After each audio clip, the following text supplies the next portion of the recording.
Hello, കരിഞ്ചാമുണ്ടിന്റെ ഐതിഹ്യം കേട്ടില്ലേ? ഇനി നമുക്ക് ഭദ്രകാളിന്റെ ഐതിഹ്യം കേട്ടാലോ?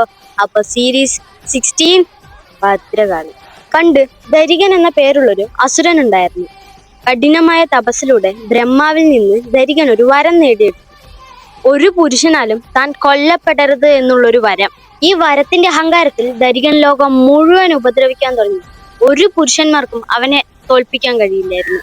ഒടുവിൽ ധരികന്റെ ശല്യം സഹിക്കാൻ വയ്യാതെ ശിവഭഗവാൻ തന്റെ തൃക്കണ്ണിൽ നിന്ന് ഒരു അതിശക്തമായ രൂപത്തെ സൃഷ്ടിച്ചു. അതാണ് ഭദ്രകാളി. ഭദ്രകാളി ധരികനോട് യുദ്ധത്തിന് പുറപ്പെട്ടു.